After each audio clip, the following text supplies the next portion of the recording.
राजस्थान में कल यानी शुक्रवार का दिन ऐतिहासिक रहा।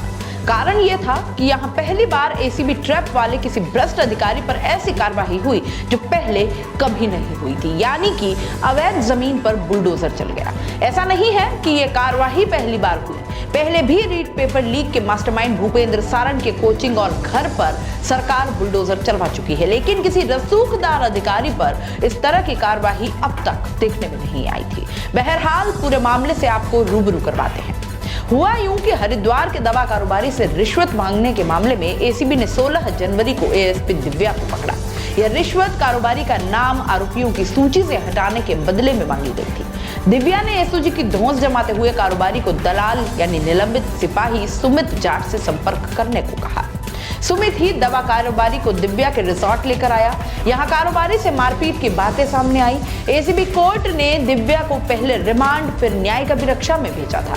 अभी भी दिव्या जेल में बंद है, लेकिन उसके काले कारनामे चीख चीख कर गवाही दे रहे थे कि किस कदर उसका रसूख चलता था और पूरी दबंगई से सारे नियम कायदे अपनी जेब में रखकर पुलिस प्रशासन की नाक के नीचे उसने इतना बड़ा साम्राज्य खड़ा कर लिया और किसी को कानो कान खबर नहीं हुई। या फिर यूं मान ले कि सबने शायद आंखें मूंद ली थी। कैसे दिव्या का उदयपुर के चिकलवास में इतना बड़ा नेचर हिल पैलेस नाम का रिजॉर्ट खड़ा हो जाता है, जो कि 2018 में पूरा भी हो गया, लेकिन मजाल है कि प्रशासन चेता हो। दिव्या उसके दलाल बर्खास्त सिपाही सुमित कुमार जाट ने यह जमीन एसटी को रूपांतरित करवा कर खरीदी थी।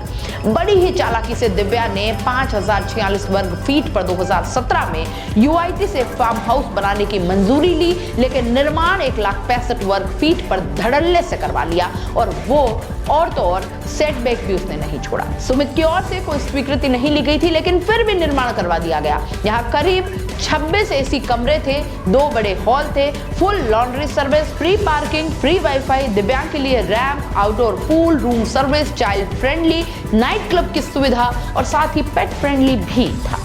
कार्यवाही होने के बाद भी ऑनलाइन बुकिंग यहां खुली थी, जिसमें प्रति कमरा 3090 की राशि मांगी जा रही थी। लेकिन मजे की बात यह है कि दिव्या ने 2018 से अब तक 6 करोड़ रुपए खर्च और 8 करोड़ रुपए की कमाई, यानी कि 14 करोड़ का हिसाब ना तो इनकम टैक्स विभाग के पास है और ना ही जीएसटी से केंद्र और राज्य सरकार को कुछ दिया गया। वजह सिर्फ एक कि कागजों में तो रिसोर्ट दिखाया ही नहीं गया, वहां तो ये फार्म हाउस बोल रहा था। यहाँ जल्द ही स्पा फिटनेस सेंटर और हॉट टब बनाने की तैयारी भी थी।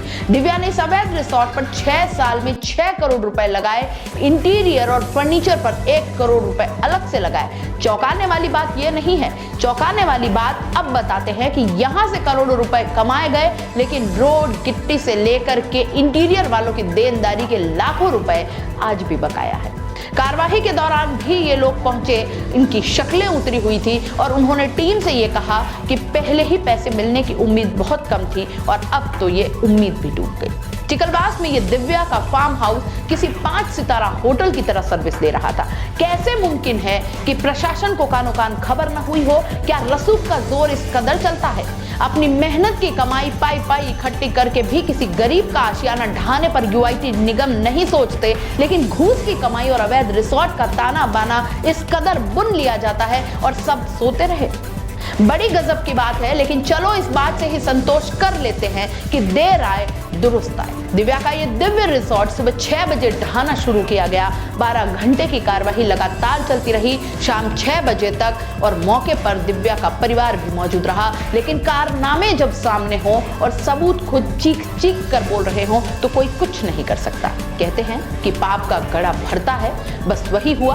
पाप और फर्जीवाड़े का घड़ा भरा ही नहीं बल्कि फूट भी गया। बस मरण हुआ तो उन लोगों का जिन्होंने मेहनत से काम तो किया पर भुगतान आज भी बकाया है। एक भ्रष्ट अधिकारी की काली कमाई के फेर में इंटीरियर और रेत गिट्टी वाले लोग फंस गए और इसमें इनका कोई दोष भी नहीं था। भविष्य में जब यूआईटी अपना खर्च, जो कि लगभग 4 लाख बता रही है, इसे ढहाने में अगर वसूले तो इन लोगों की तरफ से भी सोचा जा सकता है। एक और बड़ा सवाल, क्या अब भ्रष्ट अधिकारियों पर इसी तरह की कार्यवाही आगे भी जारी रहेगी? क्या सरकार भ्रष्टाचार का तंत्र ऐसे ही तोड़ती रहेगी? क्योंकि ये कदम स्वागत योग्य है।